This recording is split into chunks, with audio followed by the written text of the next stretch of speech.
বিসমিল্লাহির রহমানির রহিম।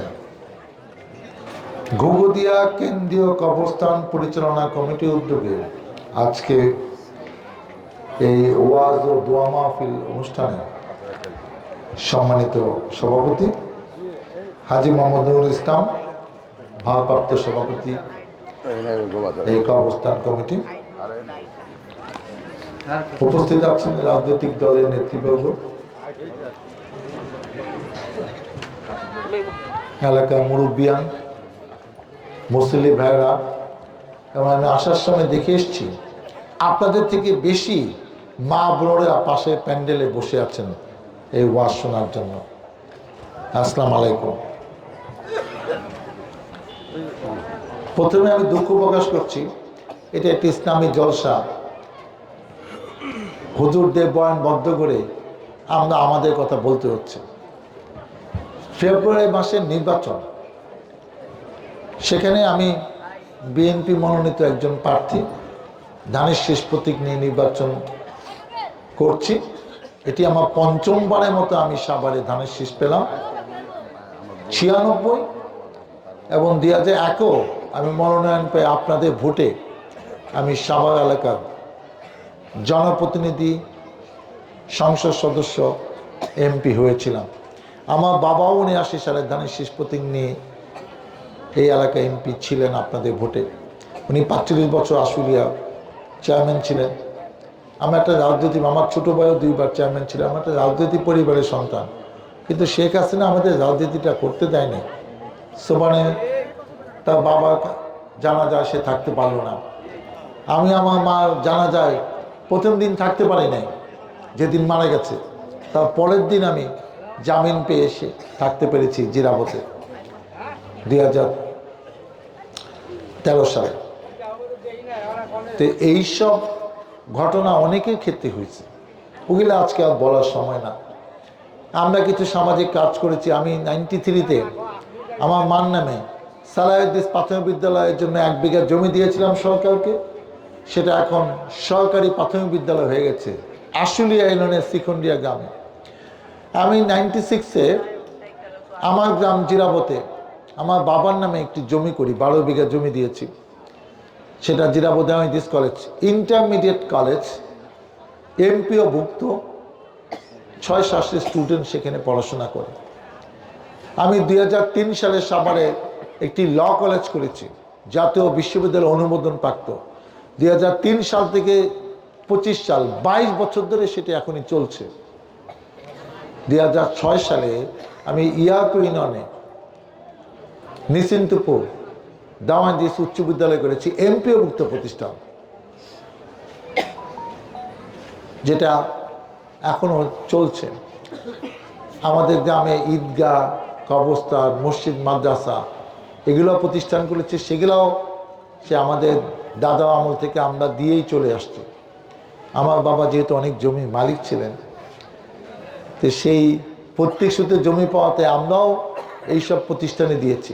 আজ আমি থাকবো না, কিন্তু আমি কি করে গেলাম, কি দিয়ে গেলাম এইসব প্রতিষ্ঠান সাথে জারিয়া, এই শিক্ষা প্রতিষ্ঠান, মসজিদ, মাদ্রাসা, যে যতদিন প্রতিষ্ঠান থাকবে এখান থেকে যারা এখানে নামাজ পড়বে, যারা এখানে পড়াশোনা করবে, তারা যা দোয়া করবে, সেই দোয়া যারা এটা করেছেন, দান করেছেন, প্রতিষ্ঠা করেছেন, সেই দোয়া তাদের উপর বর্ষিত হতে থাকবে।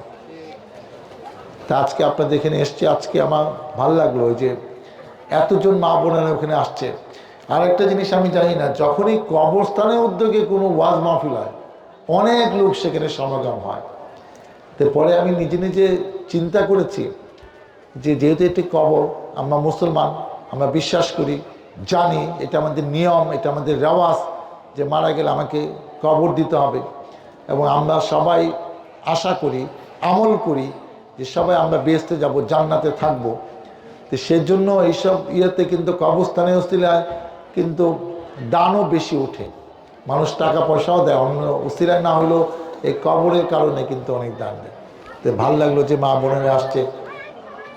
সম্রাট নেপোলিয়ন বলেছিলেন যে তোমরা আমাকে একটা শিক্ষিত মা দাও, আমি একটা শিক্ষিত জাতি দিব। আজকে দেখেন, যে পরিবারে মা দায়িত্বশীল, যে পরিবারে মা শিক্ষিত, পরিবারের সবার খোঁজ নেয়, স্বামীর খবর নেয়, সন্তানদের, সেই পরিবারে ভুলভ্রান্তি কম হয়, তারাই প্রতিষ্ঠিত হয়, তাদের সন্তানরাই বেশি মানুষ হয়, আমি দেখেছি। এবং দেখেন যে তারা আসতে এখানে তো প্রধান বক্তার ওয়াজ না শুনে তারা যাবে না। এবং আমি এই দেখি যে প্রধান বক্তা বক্তৃতার পরে কিন্তু একটি দোয়া হয়, সেই দোয়া অনেককে আমি কান্নাকাটি করতে দেখি। কেন আমি কিন্তু আমার নিজের ভুল বুঝি, স্বীকার করি আর না করি। এই ওয়াজ মাহফিল আসে কিন্তু ভুলভ্রান্তির জন্য কান্নাকাটি করি। আপনি কিন্তু জানেন না যে আপনার নামাজ 5 ওয়াক্ত পড়ছেন, এটা আল্লাহ কবুল করেছে কি করে নেই। তো সেজন্য আপনি ভুলভ্রান্তির জন্য তো আল্লাহর কাছে কান্নাকাটি করবেন। এবং আমি বিশ্বাস করি একসময় এই এলাকা বিএনপি একটা শক্তিশালী ঘাঁটি ছিল। আমরা 17 বছর তো আসতেই পারি নাই, আর আওয়ামী লীগ তো ভোটে পাশ করে নাই। ফলে এটা যে এখন ঘাঁটি নাই সেটা আমরা বলতে চাই না। তবে এইবার নির্বাচন, সুষ্ঠু নির্বাচন হবে, এই নির্বাচনের পরীক্ষা হবে। তাই আমি আর কথা না বাড়িয়ে আমি আপনাদের কাছে দোয়া চাই, সহযোগিতা চাই, সমর্থন চাই, আপনাদের কাছে ধানের শীষে ভোট চাই। আপনাদের ভোটে নির্বাচিত হয়ে আপনাদের পাশে থেকে, সাথে থেকে এলাকা উন্নয়নে আমি যেন গুরুত্বপূর্ণ ভূমিকা রাখতে পারি, মহান আল্লাহ তাআলা আমাকে যেন সেই তৌফিক দেয়। আর আমি 2-3 মিনিট সময় বেশি নিব, যে আমাদের এই বড় বড় নেতারা আমার তো ধুলিয়া বাইন্দা নিয়ে এসে, হ্যাঁ, আমারে কইছে কিছু টাকা টুকা দিতে হবে। তাই আমি টাকা দেওয়ার আগে এদের কাছ থেকে কিছু টাকা না নিয়ে তো আমি যেতে পারি না। হ্যাঁ, এখন আমি সবার নাম, যে টাকা দিব তার নামই বলবো, সবার নাম তো আর বলা যাবে না। সবার শেষে আমার কিছু আছে সেটা আমি পরে বাই করি। আগে দেখি আমার নেতারা আমার এত ভালোবাসে, এরা আমার বাণিজ্যদের জন্য আজকে কি কি দেয়।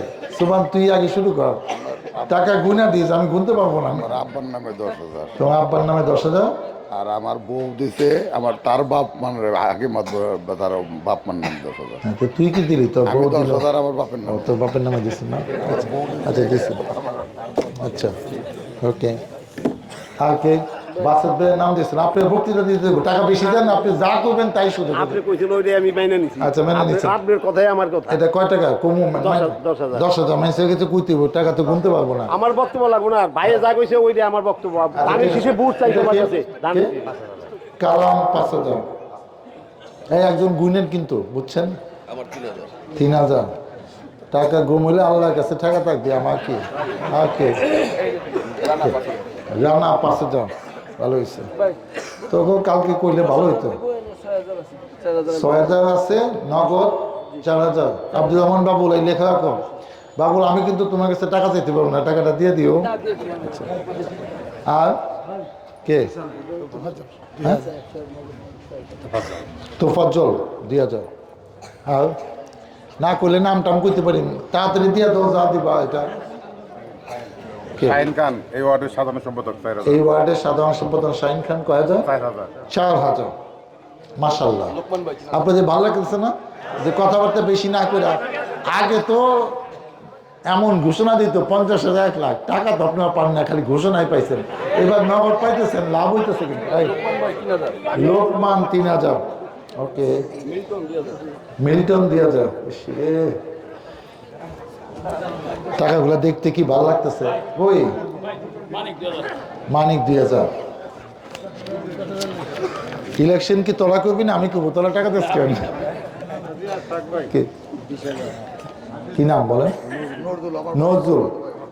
সুবানে ফুয়াত ভাই 20,000। কইছে কই এসা? আলাউদ্দিন 2,000। হাজি এসা কই? 10,000 টাকা দিছে ভাই। 10,000 টাকা দিছে। আচ্ছা, হাজি এসা। আর কই আনিস? আর কোনো ব্যাপার আছে? সময় নষ্ট করা যাবে না, হুজুরকে বয়ান করতে দে। বললো হুজুর করলো তো আমার দায়িত্ব তো শেষ করছে। ও জহি, তুমি বাবা, তুমি সামনে আসো। এটা কিসের? নগদ 20,000।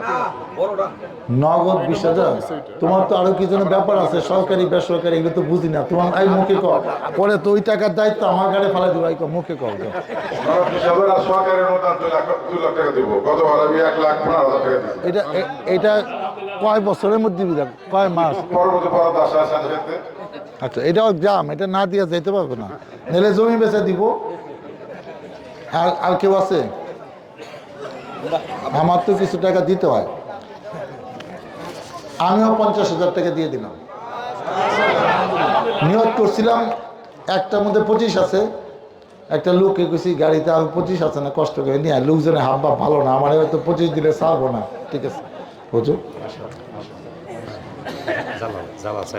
জালাল 4,000। তো ঠিক আছে, আপনারা দোয়া করেন।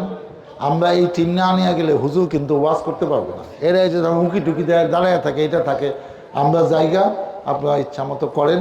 সবার কাছে আবারও দোয়া চাই, ভোট চাই। হুজুর আমাকে স্বাস্থ্য ভাই মালিক মেম্বারের বাইশটা আপন বাবুল মাদারটা স্কুলের সভাপতি। কই সেই লোকটা কই? 40,000। বাবুল মাদারটেক স্কুলের সভাপতি, 40,000। মনে হয় আর কিছুক্ষণ থাকলে আরো কিছু টাকা উঠে দিয়ে একজনের ফোন টোন করে বাসাতে আন না, যে বিষয় টাকা করতেছে। ভালো থাকেন, আমার জন্য দোয়া করেন। সবচেয়ে